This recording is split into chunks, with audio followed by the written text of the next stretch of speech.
दोस्तों, आज भी हम ऐसे समाज में जी रहे हैं जो आज भी पुरुष प्रधान है। आज भी हम जब लड़की का जन्म होता है तो अधिकतर घरों में मायूसी छा जाती है। और मित्रों, यह और कुछ नहीं बल्कि हम मनुष्यों की अज्ञानता है। लड़की को बोझ समझते हैं, परंतु आपको जानकर हैरानी होगी, लड़की का जन्म हर किसी के घर में नहीं होता, बल्कि उसी के घर होता है जो भाग्यशाली होते हैं और अपने अपने पुण्य कर्म अर्जित किए होते हैं। और आज हम आपको यही बताने जा रहे हैं कि भगवान कैसे घरों को लड़की का जन्म देने के लिए चुनते हैं और वह कौन से पुण्य कर्म हैं जिनकी वजह से कोई भी इंसान बेटी का माँ बाप बनता है। नमस्कार दोस्तों, हमारे ज्ञान विज्ञान चैनल में आपका स्वागत है। अगर आप भगवान को मानते हैं तो एक बार जय श्री कृष्णा बोलिए और हमारे चैनल को लाइक सब्सक्राइब जरूर कर दीजिए। तो दोस्तों, चलिए शुरू करते हैं आज की प्रस्तुति। भगवान श्री कृष्ण से अर्जुन पूछते हैं कि हे माधव, किन कर्मों के कारण किसी के घर पुत्री धन की प्राप्ति होती है, अर्थात कैसे घरों में बेटियों का जन्म होता है। तब श्री कृष्ण अर्जुन से कहते हैं, हे पार्थ, अगर किसी के घर बेटे भाग्य से होते हैं तो बेटियां सौभाग्य से, और जो भी स्त्री या पुरुष अपने पूर्व जन्म में पुण्य कार्य अर्जित किए होते हैं उन्हें ही एक बेटी का माता पिता होने का सौभाग्य प्राप्त होता है। बेटियों को जन्म के लिए उन्हीं घरों को चुना जाता है जो बेटियों का भार सहन कर सके, क्योंकि तीनों लोकों में स्त्री अर्थात बेटियां ही ऐसी होती हैं जिनका भार हर कोई सहन नहीं कर सकता। वह बेटियां ही होती हैं जो इस सृष्टि को निरंतर चलाए मान होने के लिए अपना सर्वस्व न्यौछावर कर देती हैं।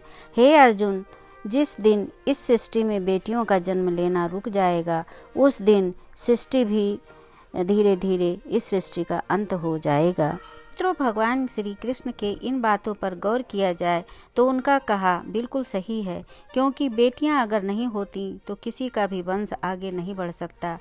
आपने भी कई लोगों को कहते सुना होगा कि जिस घर में बेटी का जन्म होता है वह घर स्वर्ग के समान होता है, क्योंकि बेटा तो केवल एक कुल को रोशन करता है, परंतु बेटियां तो दो कुलों को रोशन करती हैं। माता पिता के घर वो बेटी के रूप में अपने उत्तरदायित्व का निर्वहन करती हैं, तो ससुराल आकर वह बहू के रूप में सारे कर्तव्यों का पालन करती हैं। आजकल आप सुनते ही हों, बेटियां बहु परिवार में किसी के मर जाने पर उसका पिंडदान नहीं कर सकती, लेकिन यह बिल्कुल भी सही नहीं है, क्योंकि रामायण में बताया गया है कि प्रभु श्री राम के पिता दशरथ की मृत्यु हो जाने के बाद माता सीता अर्थात दशरथ की बहू ने ही उनका पिंडदान किया था, जिससे उनके जन्म मरण के चक्र में से मुक्ति मिल गई थी। इतना ही नहीं, हिंदू धर्म शास्त्रों में बताया गया है कि बेटियां भी अपने पिता के नाम का पिंडदान कर सकती हैं। वहीं अगर ससुराल पक्ष में कोई पुरुष नहीं है तो इस स्थिति में बहू भी पिंडदान कर सकती है। मित्रों, वह लोग बहुत किस्मत वाले होते हैं जिनके घर में बेटी जन्म लेती है। वहीं वह प्रबल किस्मत के होते हैं जिनके घर एक से ज़्यादा बेटियां होती हैं। शायद यही कारण है कि बेटियों को लक्ष्मी कहा गया है। दोस्तों, बहुत से लोगों को सोच यही होती है, बेटी है तो बिना समय गंवाए और इस पर पढ़ाई में पैसे लगाए जल्द से जल्द शादी कर दो, लेकिन यह सोच एक बेटी के भविष्य को बर्बाद कर देती है। जरा सोचिए, एक बच्ची के मन में कितने सपने होते हैं, उसे कुछ कहना है लेकिन वह सपने सिर्फ सपने ही रह जाते हैं। इसलिए अपने बेटियों को सपने पूरा करने के लिए करने देना चाहिए। उन्हें जीवन में हर वह खुशी दे जो मिलने चाहिए। एक बेटे से ज़्यादा एक बेटी हमेशा अपने माता पिता के लिए सोचती है। माता पिता को प्यार और अपनापन बेटी ही दे सकती है। बेटी के जन्म को एक जश्न की तरह मनाना चाहिए। माता पिता को बेटी को हमेशा एहसास दिलाना चाहिए कितने खास हैं बेटी। मित्रों, बेटी कभी भी बाप पर बोझ नहीं होती, वह सिर्फ अपनी और अपने परिवार की किस्मत बनाने के लिए जन्म लेती है। एक कथा के अनुसार दो मित्र लंबे समय के बाद एक दूसरे से मिले। एक दोस्त ने दूसरे के हाल पूछा तो जवाब में उसने कहा, मेरे हाल तो एकदम बढ़िया है, और हो भी क्यों ना, मेरे दो बेटे हैं।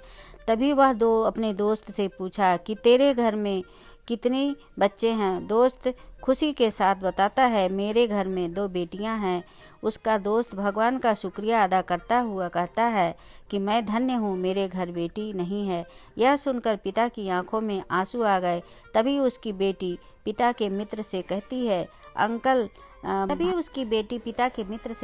है, अंकल भगवान हमेशा भाग्यवान को ही बेटी देते हैं, कभी गरीब को बेटी के रूप में माता लक्ष्मी नहीं देते। भगवान उसी को पुत्री का सुख देते हैं जिसके अंदर पालने की सामर्थ्यता होती है, जो गरीब होकर भी अपनी बेटी को पाल सकता है। एक बार स्वामी विवेकानंद वैष्णो देवी की सीढ़ियां चढ़ रहे थे। बगल से किसान अपनी बेटी को कंधे में बिठाए चढ़ाई कर रहा था।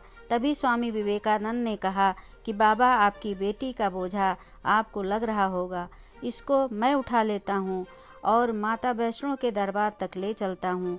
सबके सामने स्वामी विवेकानंद से कहा कि बेटी कभी भी बाप के कंधे पर बोझ नहीं होती। बेटियां अगर बाप के कंधे पर हैं तो वह हर बोझ को हल्का कर देती हैं। मित्रों, बेटियां कभी भी धन की भूखी नहीं होती हैं, यूं सिर्फ मान और सम्मान की भूखी होती हैं। सोचने वाली बात है कि कौन सी कर्म के बाद आप किसी के घर लड़की के रूप में जन्म लेते हैं और उनके घर के लिए लक्ष्मी का रूप साबित होते हैं।